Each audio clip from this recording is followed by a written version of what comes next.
All right. We are going to go over the Kennedy assassination slides, maybe give you some clarification on what we're dealing with, and help you if you haven't done this, or maybe give you some insight if you already did the assassination stuff. So, a very famous day, infamous day, November 22nd, 1963. Um, it's a day that it's one of those milestone moments in American history where everybody knows where they were when it was announced Kennedy was killed. So if you have a grandparent or a parent um, or a great grandparent that was alive at that time, ask them where they were. I guarantee you they'll be able to tell you if they were aware of what was going on. The first slide, that was just a video. I'm not going to go through it. The of Kennedy, kind of give you some background on him.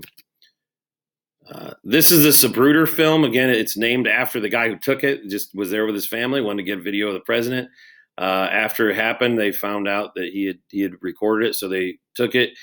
He has never watched the video. The guy Zapruder, but this video has been looked at probably more than any home video in American history. I'll go through it with you a little bit. So this is obviously a close-up of it. It's been slowed down and zoomed in. So you see him driving here in the back seat. And then once they get past the sign, boom, the first bullet hits. So 3 bullets were fired that we know of. Some people think that more were, but the first one went through his neck. So you see him holding his neck. And you'll see the governor of Texas, Governor Connolly, in front of him. You'll also see him writhe around a little bit because the bullet hits him as well. And we'll get to that quote-unquote magic bullet. He got hit went through his shoulder, down through his forearm, and into his leg, his left leg. Now, I discussed last class that Kennedy was a war hero. He had some injuries, a bad back specifically, that plagued him quite a bit, where he had to wear a back brace. Well, he was wearing a back brace at this time, and some people think that helped him, get killed, I guess. Because you'll see him here. A second bullet was fired and missed, and you'll see him kind of slump over. The back brace was holding him up, so he could not slump all the way over. So his head was still, I guess, a target. And there's the governor writhing around, and you see Jackie Kennedy trying to figure out what's going on. And then the third bullet will hit. Boom. Pretty gruesome stuff. Sorry.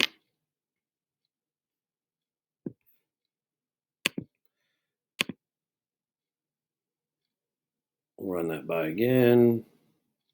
Okay. And in conspiracy theories, you'll see, well, they thought there was a shooter who came from the front because his head went backwards. But, I mean, me personally, I can obviously see that the exit wound was in the front. His head went forward and then back as well. And then you'll see after this, Jackie Kennedy kind of climb out the back of the car. You see a Secret Serviceman try to get her out of the car. There are a lot of theories of why she did it. Some people think she was trying to get away. Some people think she had something to do with it. She was trying to talk to the Secret Service guy, that he had something to do with it. She was asked later why she did it.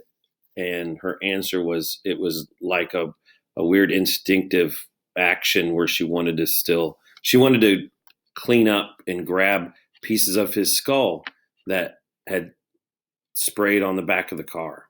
I know it's kind of gruesome again and morbid, but that's kind of what she said.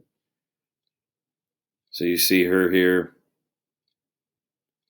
and then you'll see the Secret Service member try to grab her out of the car, and she kind of looks back and tries to climb back in. So that's the Zapruder film. You see a president die. Then moving on, this is Walter Cronkite. This video kind of goes through when he announces that he's been shot, and then he announces that he had in fact died. The reason I put this in here, and there was video of him from the space race, Walter Cronkite. If you Google most trusted man in America, still to this day, it's Walter Cronkite. He was the news guy.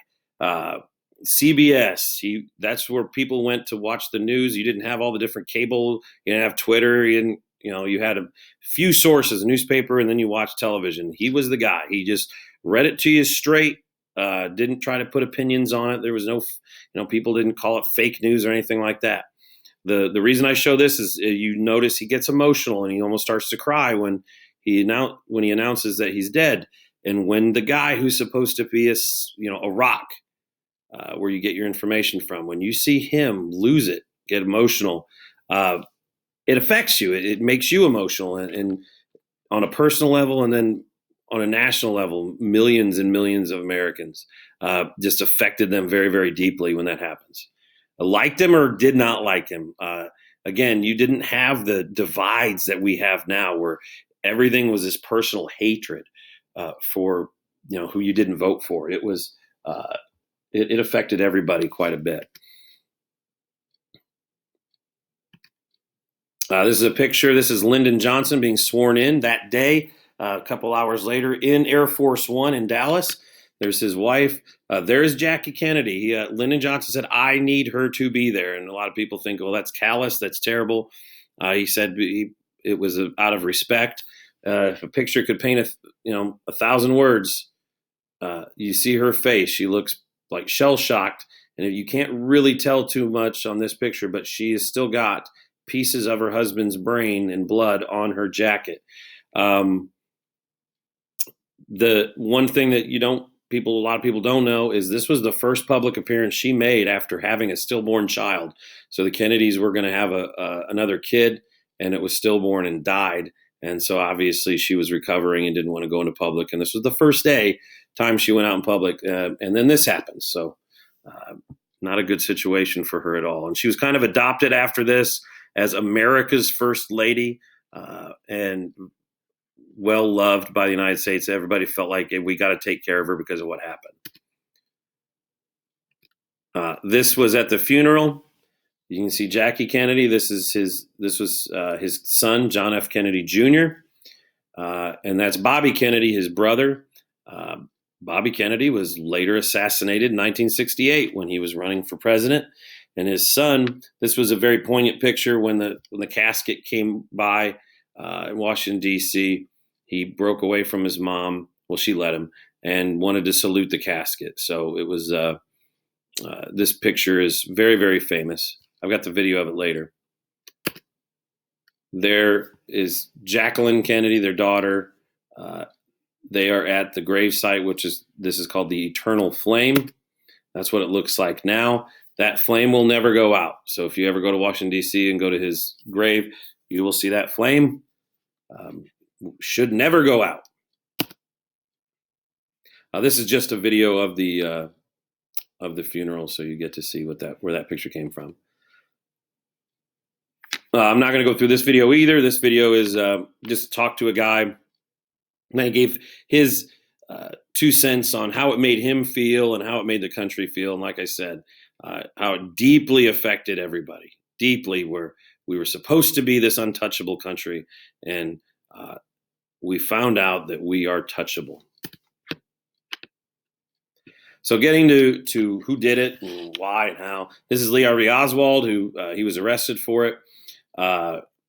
He got away from the building, went home, and then ended up shooting and killing a cop, and then ended up going to a movie theater that's where he was arrested. And again, conspiracy theories as to how he got that job and why didn't anybody stop him. And some people think that the cops were at the movie theater way too early without knowing that he was in there. So they think maybe they knew that's where he was going to end up. A lot of people, conspiracy theorists, think this picture is doctored. That's him with the rifle that he supposedly used as well. A lot of stuff swirling about him. He was in the military. He was a good marksman, but he wasn't a sniper. And people think there's no way with that rifle that he could get 3 shots off so quickly. If you know anything about bolt action rifles, you can't just pull the trigger 1, 2, 3. You have to basically put another bullet in the chamber after each time. And to get 3 shots off that accurately, that maybe he wasn't good enough a marksman. Maybe there's more people that did it that were involved. He did go to Russia years before. His wife was Russian. Her dad worked for the Russian government. He tried to defect to Russia. They wouldn't they wouldn't accept him, and then he came back. Were there ties to Russia? Did they put him up to it? This is a video I'll let you watch. This is him being shot and then dying. He was shot by Jack Ruby. He was being transferred from one jail to another, and Jack Ruby kills him. And the questions come up: why on earth would this guy want to kill him? Jack Ruby was a guy that had ties to the mafia. It's not a real great guy. Owned a strip club. Did quite a bit of illegal activity. He was dying of cancer, and he ended up getting arrested. They asked him why, and he gave at first that he wanted to. He felt bad about what he did. He liked Kennedy, but then he was starting to say some stuff like, Oswald wasn't the only guy. But then he ended up dying in jail. So no longer could he share any secrets. So the Warren Commission, they were put together to investigate what happened. This is what they said, that, among other things, Lee Harvey Oswald was the lone gunman. He acted alone. He shot alone. Nobody else was involved. Got off 3 shots from the 6th floor of the Texas School Depository, and all conspiracy theories were unfounded. So obviously, your other conspiracy theories, some of the stuff that went into it, this is just a video with 10 different theories. You had the badge man. Some people claim that they could see over here that there was a man with a badge, possibly a cop with a gun that looked like it was smoking. So when they did a close-up of the picture in black and white, that he was up here somewhere. I never saw it, but, there could be something to it. I don't know. You also had the babushka lady. There was a lady wearing a babushka. It's a Russian, like a headscarf.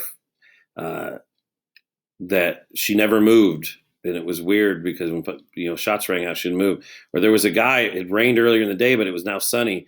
He was standing with a raincoat and his umbrella up. And why would he do that if it wasn't raining anymore? Maybe he was signaling something to someone. And this is the grassy knoll that it talks about. That you'll hear grassy knoll, grassy knoll. It's like a big grassy hump, and that's where people, conspiracy theories say that's where the bullets came from, the grassy knoll.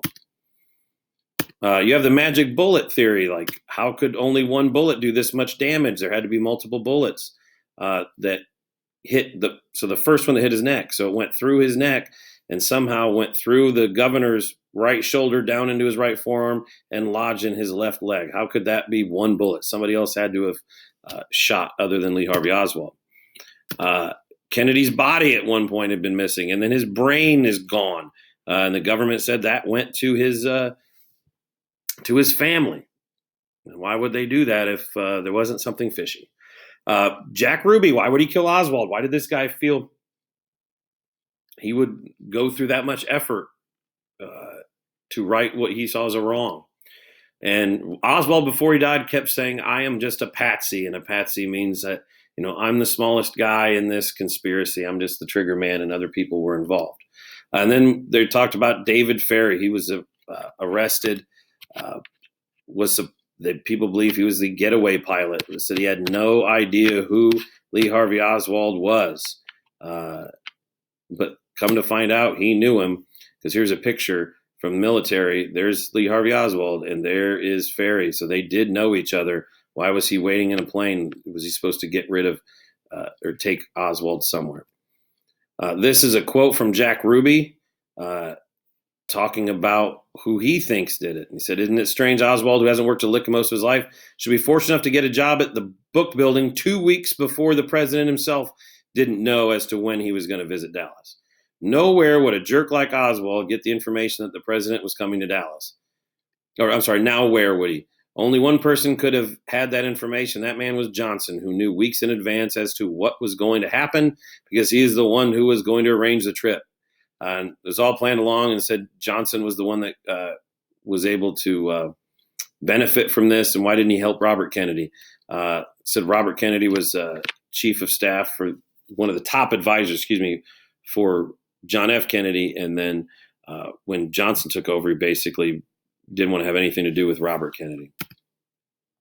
So your conspiracies are here. You can say the Warren Commission was right. It was a lone gunman. The CIA did a lot of shady stuff.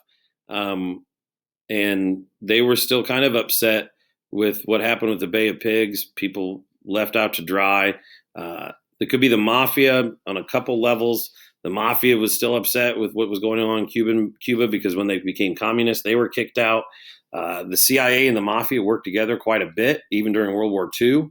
The Also, that Kennedy supposedly had an affair with a mafia leader's wife or daughter, upset. And there was also claims that these two quote unquote famous hitmen for the mafia were seen in Dallas that day.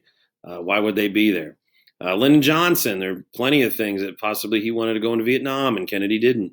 And we'll talk later what happened with Vietnam. It made a lot of money for a lot of people, especially oil people. That Lyndon Johnson supposedly had something to do with oil people in Texas, and they wanted Kennedy dead. Could be the Cubans. They were still upset with the Bay of Pigs, that they were left out to dry. The Russians, like I said, the ties to Lee Harvey Oswald. So you could pick one of these 6 options and write about it. So hopefully this cleared anything up. If you have any questions, please ask. So that is it.